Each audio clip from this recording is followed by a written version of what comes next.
ના જાણીતા બિલ્ડર તુષાર ગેલાણી આપઘાત કેસ મામલો હમણાં પોલીસે તેમની મહિલા મિત્ર પૂનમ ભાદોરિયા સામે આત્મહત્યાની દુષ્પ્રેરણાનો ગુનો નોંધી તેની અટકાયત કરી છે. તુષાર ગેલાણીના પરિવારે પૂનમ ભાદોરિયા વિરુદ્ધ અરજી કરી આક્ષેપ કર્યો હતો કે તુષાર ગેલાણીને તે બ્લેકમેલ કરતી હતી. પૂનમ ભાદોરિયાએ બિલ્ડર પાસેથી દુકાનથી માંડીને અમુક મિલકતો પણ પડાવી લીધી હતી. તુષાર ગેલાણી પૂનમ ભાદોરિયાથી છુટકારો મેળવવા માંગતા હતા, પરંતુ તે તેનો પીછો છોડતી ન હતી. વળી દીકરીના લગ્નમાં પૂનમ ભાદોરિયાએ હોબાળો કરવાની પણ ધમકી આપી હતી. આથી તુષાર ગેલાણીએ બદનામી થવાના ડરને કારણે આપઘાત કર્યાનું જણાવ્યું હતું. જોકે સામે પક્ષે પૂનમ ભાદોરિયા દ્વારા પણ પોલીસમાં અરજી કરવામાં આવી હતી અને બિલ્ડરના પરિવારજનો પર ગંભીર આક્ષેપો કર્યા હતા. પરંતુ સમગ્ર મામલાની ઊંડી તપાસ બાદ પોલીસને પૂનમ ભાદોરિયાની સંડોવણી જણાતા આખરે તેની વિરુદ્ધ આત્મહત્યા માટે મજબૂર કરવાનો ગુનો દાખલ કરી આગળની કાયદેસરની કાર્યવાહી હાથ ધરવામાં આવી છે.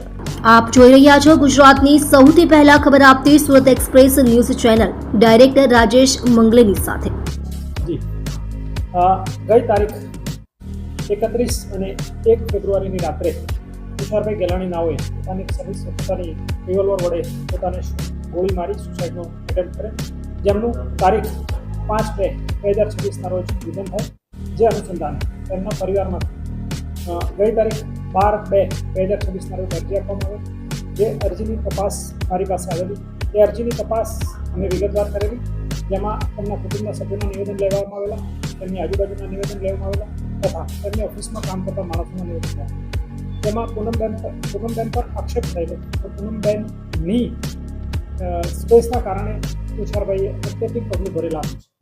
જે બાબતે તેમના બેંક સ્ટેટમેન્ટ, તેમના સીએના નિવેદન તથા તેમની આર્થિક વ્યવહારોની લેવડ બાબતે પણ ચકાસણી કરવામાં આવી.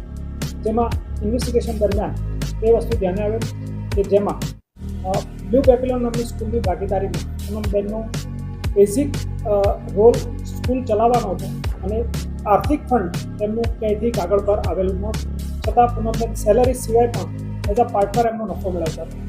જે ધ્યાનને આવતા સીએ મારફત વેરીફાઈ કરાવતા તે હકીકત સાચી જણાય અને તેમના ઇન્કમટેક્સ રિટર્ન તથા જે બેલેન્સ શીટ છે જોતા તેમને આર્થિક લાભ મેળવેલાનું સ્પષ્ટ રીતે જણાવ્યું.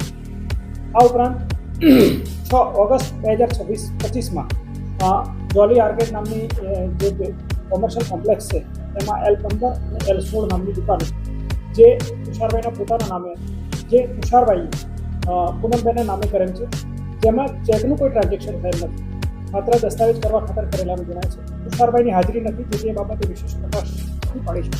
પરંતુ તેમાં જે ઓફિશિયલ ટ્રાન્ઝેક્શન થવું જોઈએ તંત્રી મુજબ એ બંનેના એકાઉન્ટ સ્ટેટમેન્ટ ચેક કરતા